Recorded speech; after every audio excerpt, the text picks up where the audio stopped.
something called meat glue. All right, and a lot of times we're consuming things and we don't even realize what we're consuming. Some angry consumers are outraged at what they've been told is going into their food. It started with pink slime, the unflattering moniker for an ammonia-treated meat filler, which wound up shutting down 3 meat processing plants and a loss of more than 600 jobs. Stung by consumer reaction to the process used by BPI, grocery stores pulled it off the shelves, and its makers closed 3 of its 4 plants for lack of demand. Sarah Klein, a lawyer for the Center for Science and the Public Interest, says that pink slime scare was based on revulsion rather than rip. And this was exactly wasn't the one I was looking for. This is that was talking about the pink slime scare that was going on for a while, but this is meat glue. All right, so this video should shock you and enrage you. The meat industry is helping you dig your grave with your teeth. Protect yourself from hidden toxic damage.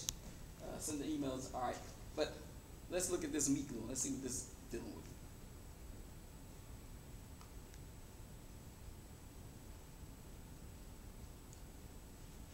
with. The industry-wide secret butchers don't want you to know about. Major suppliers have been caught using a special product known as meat glue to stick together scraps of meat to sell as prime cuts. But while this product is being banned overseas, there's no law prohibiting its use here. Here's Rodney Lowe's with this special investigation.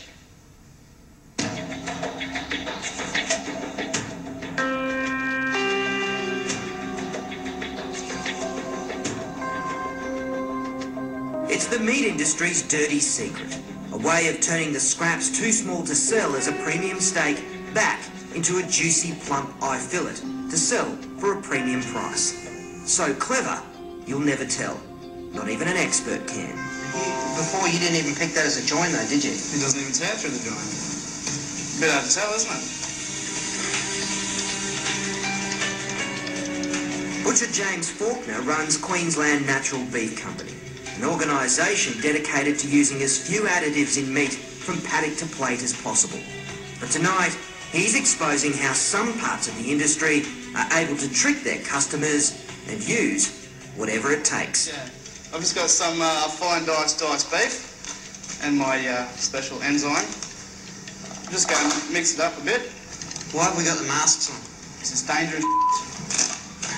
See that? Don't breathe that in.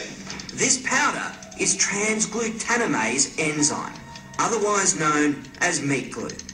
Meat glues come in a number of forms, some produced by cultivating bacteria, the others, the primary ingredient comes from the blood plasma of pigs and cattle. So here you are as a Muslim, you know, you go to the restaurant, pick a steak or whatever, and they're actually, it could possibly be glued together using pig's blood, okay? So this is things that we know nothing about, all right? Specifically, the coagulant which causes blood to clot. In the food industry, it has amazing properties. So just got a little bit here, about a teaspoonful. Yep. Just over the top like that. And with our gloves on, of course, we mix it up. Then roll it in plastic film and refrigerate. 6 hours later, you have a solid piece of meat. And essentially you've got a reborn, rebirthed eye fillet. More or less, yeah. Ours uncooked is easy to spot the difference, but cooked is another story. Okay, so the meat glue one is on the right, and the real McCoy is on the left. And it's not just beef. Pork, lamb, fish and chicken are all stuck back together using this glue. It looks like one piece of chicken. It's unbelievable, isn't it? Yep. Hard to tell, isn't it? Particularly that. On the grill, it's even harder to pick. So that's the real McCoy. Here's a burl.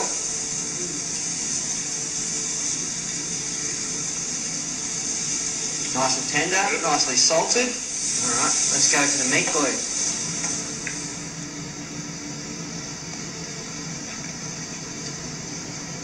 I can't tell the difference.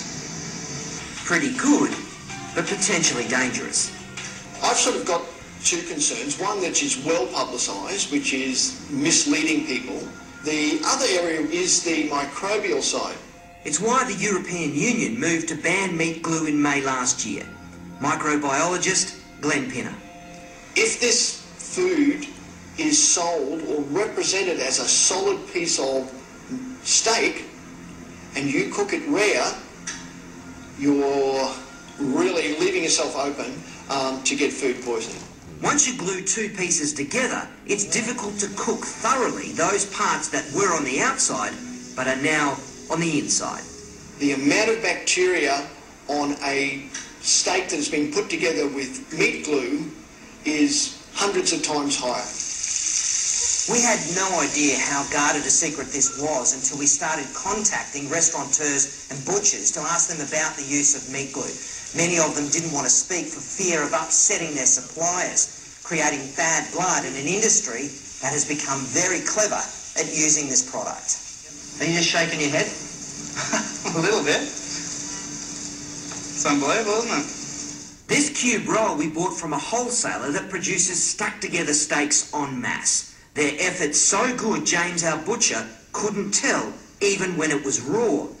It's even harder in the restaurant, which are some of the biggest users of glued meat. And chances are, unless you're a vegetarian, you're eating it on a regular basis. But with current labelling laws, neither butchers nor your local eatery have to tell you you're eating chicken glued together with cow's blood or beef held together by pig. It's the same reason they can take low-grade meat and pump it with water and flavour to make it edible. Okay, so just after about a minute or two, we've got quite a lot of moisture out of there. And we've lost almost half a kilo. Then the practice of selling mutton as lamb and old cow as prime cut beef. Like this, so old, a meat grader said it was only good for pet mince. You've got yellow fat colour, really dark meat colour. It's definitely off a really old type of animal. In New South Wales, new labelling regulations have just been introduced to help consumers choose quality meat, but it's not compulsory. So for most of us, picking a quality piece of meat is still a shot in the dark. Reactions. What do you think about that? I think vegetables taste a little bit better. But see, the thing is, if you notice, they had the mask on while they were dealing with the enzyme. And he said, well, you know, why we have these masks on? He said, because it's dangerous as HIT. Okay. But then they're consuming that. Yeah, all right? You can't breathe, but you want to eat it. Exactly. And then we wonder why so many people are getting these illnesses, all these different cancers and all these things. It's from the stuff that we're consuming. Okay. And while we have that, I'm going to show you one more before we warm up to get to our main topic. All right. But I want you to see this.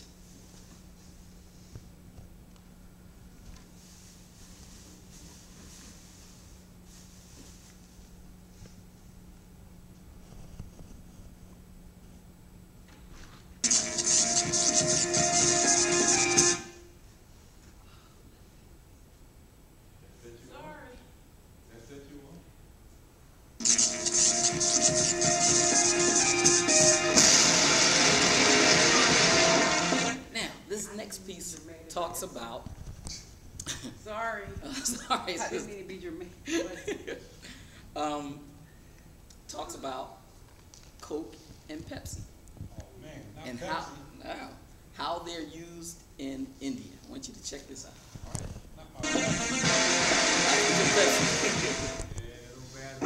Of course, both cola companies can take heart that they are not utterly useless. Farmers in northern Lucknow use them as pesticides, and it's cost advantageous too. For while pesticides cost about $20 to $30, spraying their fields with colas cost only about $6 to $8. पहले तो हम लोग दवा का इस्तेमाल करते थे, दवा महंगी बैठ रही है, तो कुछ लोग बताए कि इसे देखो कीटनाशक इसमें होता है. Let's go back. देखो. He said earlier we used pesticides, which were quite expensive. Someone told us that soft drinks contain pesticides. So we started using this, and it seems to be working. Right? So they actually use Coke and Pepsi as a pesticide. That's why I don't know bugs biting now. देखो कीटनाशक इसमें होता है, तो हम लोग भी इसका इस्तेमाल करने लगे, तो इससे फायदा है. A study released by the Center for Science and Environment found a pesticide residue of 11.85 parts per billion in 57 samples of cola drinks, about 24 times higher than limits agreed to. And while both Pepsi and Coke profess innocence, considering that this is the second damnation in 3 years, not many are buying either their protest or their products.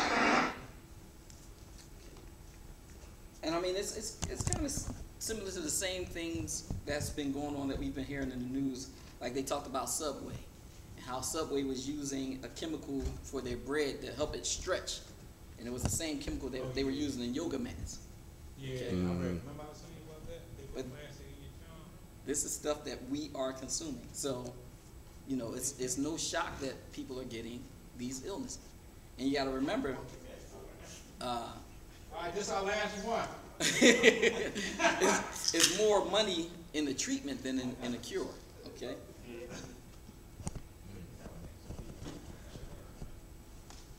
All right, this next piece. This is dealing with a drug that's just been approved for children. All right.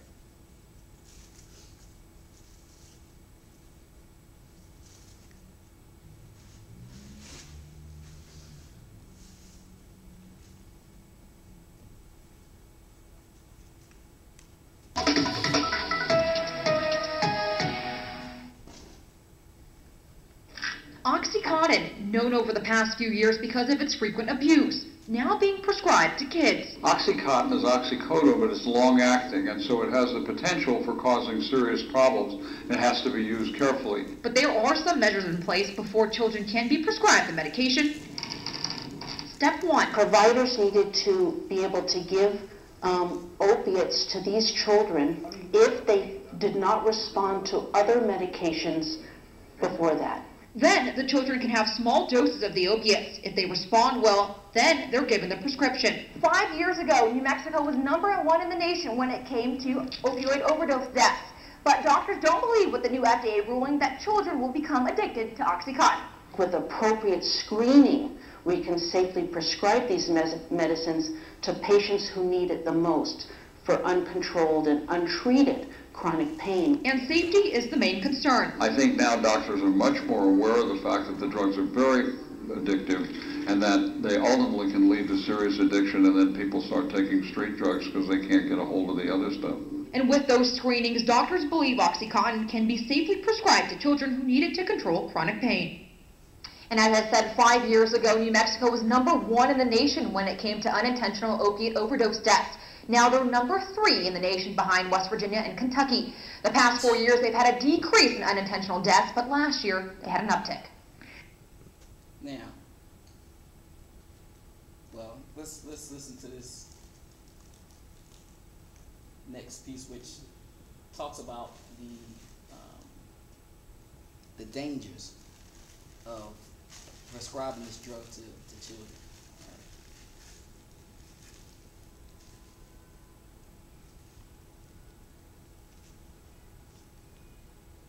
FDA has approved an extremely addictive painkiller for children as young as 11 who suffer from chronic pain. But some opponents worry it will lead to a spike in addictions among kids. CBS 2's Stacey Butler spoke to one parent who's pushing for change. They will be prescribing their children into addiction. Sherry Rubin can't believe the FDA just okayed the powerful painkiller OxyContin for kids. She's afraid that now 11-year-olds could end up like her son, crippled with brain damage after an OxyContin overdose. He played football all through high school. Did you want fast cars? One for yes, two for no.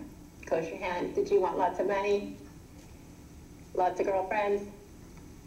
Yeah. My son made a choice, an uneducated choice, back in 2005 that he wished he didn't make. And it has tragically changed his hopes, his dreams, altered his future. And it's too late for Aaron, but it's not too late for these young adults. In an effort to give children more options for pain relief in the event of terminal illness or trauma, the FDA asked Purdue Pharma to perform its own study to see if the drug could be used safely in children as young as 11 years old. The FDA recently approved OxyContin for children who need daily long-term pain relief. Advocate Natalie Costa is shocked. We lose one life in this country every 19 minutes to a prescription drug overdose. Costa produced the documentary Behind the Orange Curtain that profiles the prescription pain pill problem in Orange County. That's the fox guarding the hen house. Do you think Purdue's going to come back and go, well, you know, this isn't really safe? I mean, it's all financial benefit for them. It's a windfall for them. It's already a $3 billion a year drug. So now we've taken the addiction potential down to the next generation, and we're hoping that doctors are going to prescribe responsibly. While doctors who treat young cancer patients support the approval, some are concerned about prescribing such an addictive painkiller to children. Rubin believes the FDA's green light will spur pharmaceutical sales. They're going to be knocking down on doctor stores aggressively to say we have the only approved opioid for children and encourage them to prescribe it. That was Stacy Butler reporting. The FDA stresses that the drug's approval is not intended to expand or change the way it's used for pediatric patients. The approval is for children 11 and older who are already tolerating a minimum daily dose of at least 20 milligrams a day. So these people are doing all kinds of things to our children, and, you know, we're just sitting back. We're just allowing these things to be done, okay? And, you know, television plays a lot of games. There's something that they use called the Hegelian dialectic, which is a way of having two opposing sides come to a middle ground. Like, you might not accept something, but using this strategy, they're able to bring you to a middle ground where you accept it, okay? Now,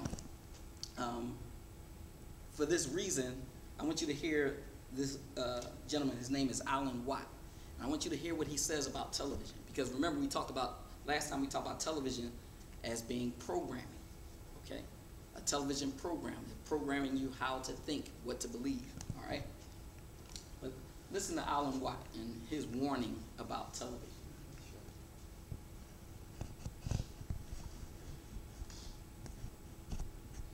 Well, one of the things they told me was that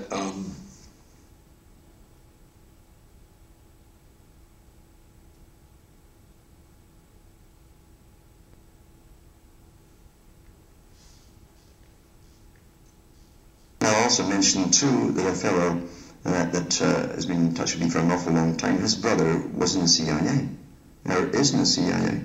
He will never talk about the CIA to him. He'll never give anything away whatsoever. He said one bit of advice. He said, never watch the television. Never watch the television. It's the greatest scientific indoctrination tool ever devised. Haven't you figured that out? It's changed the whole culture of nations, not just one nation. Why do you think it was mandatory that everybody in Britain give access to televisions by the government? Why do you think China is under the same program to get everyone with a TV right now? Because they love to have you entertained. Do you really think that? And India is on the same route as well right now too. Most of your ideas and your opinions and how you emulate, because you emulate things, you mimic what you see. As Charles Galton, Darwin and others have said in the past. It becomes you, you become it.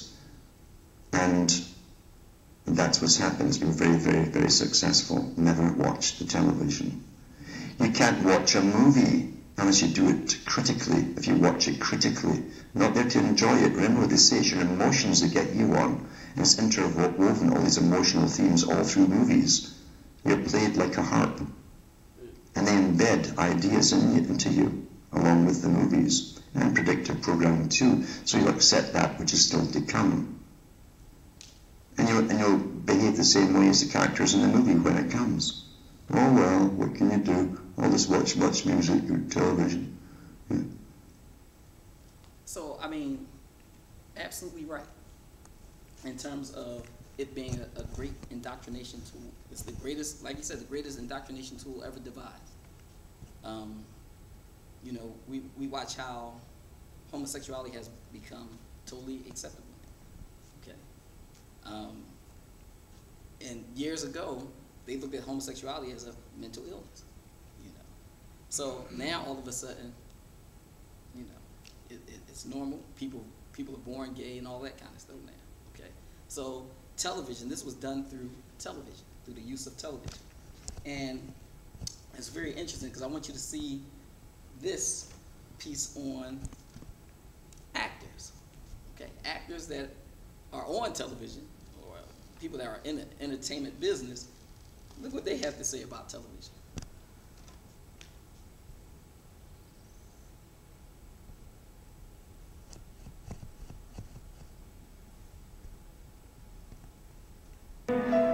Did you know that there are many celebrities who won't let their children watch television? Not even a minute of it?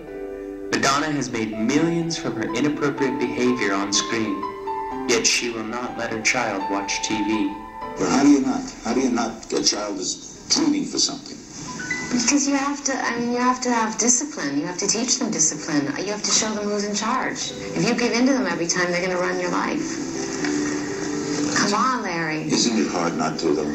Especially when you get a little old. I don't know. Listen, I'll give in when she says she wants a piece of sugarless gum, okay? Then I'll say yes. But, you know, she can't watch TV, and... She can't watch TV? No. She won't be watching this interview. Why can't she watch? Because I don't want her to get addicted to it. Kids get addicted to it. They become mesmerized. You stop using... No, there's no Barney in her life. No Barney? No. Desperate Housewives actress Felicity Huffman and movie star husband William H. Macy stated in an article written by DisneyFamily.com that they do not let their children watch television, period. In a 2002 press release for the movie Minority Report, mega movie star Tom Cruise stated that he didn't like his children to watch television. And director Steven Spielberg stated that he only lets his children watch 1 hour per week.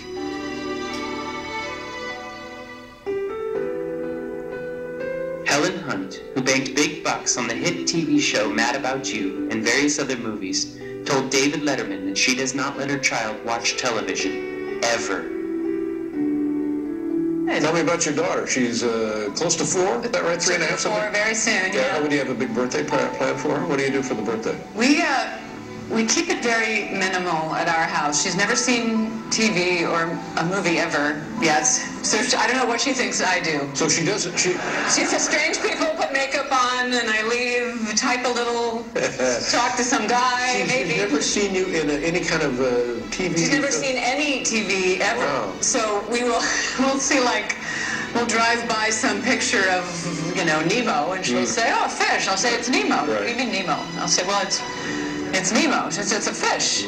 Well, they named it Nemo. They named every fish? Yeah. No, this very special fish got to have his name. See, now, you raise an interesting point here, because I admire the idea to protect the child from the onslaught of... people like you and me. Exactly.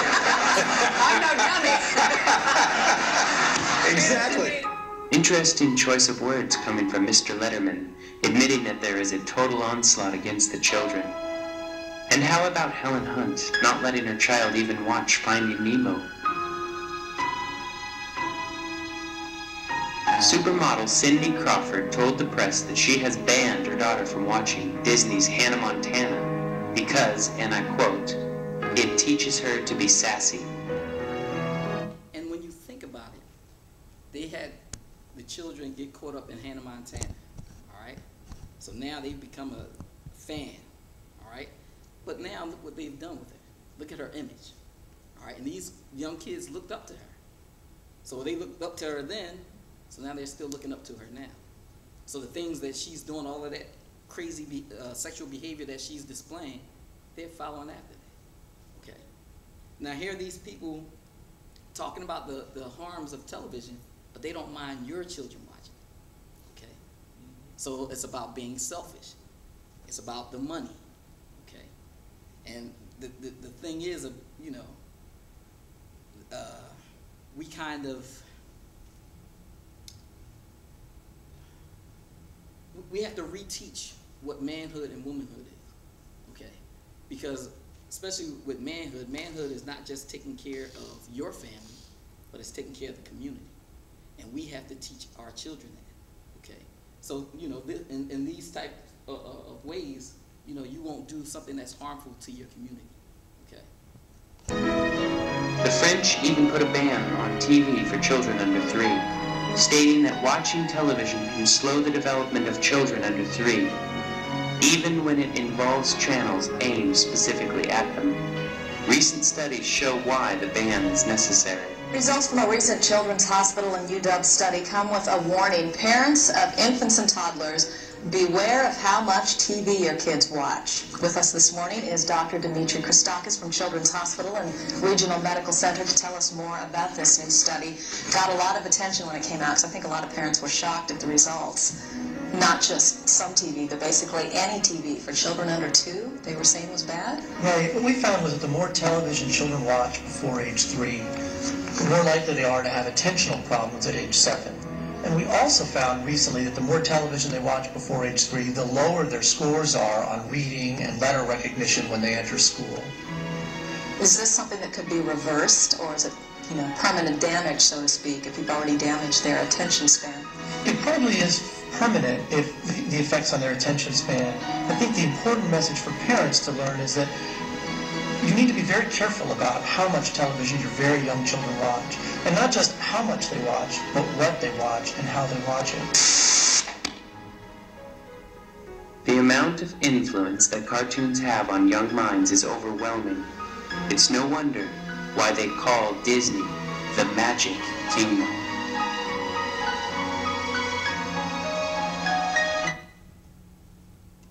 So, just looking at that, we kind of get a feel of what's being done. All right. Now, I'm going to give you an example. I want you to see one of the kids' role models. All right. When I with my kids at school, I would have them list their role models. You know, people that they saw in music and television that they felt were role models. All right. So I want you to see this on Justin Timberlake. Okay. Justin Timberlake.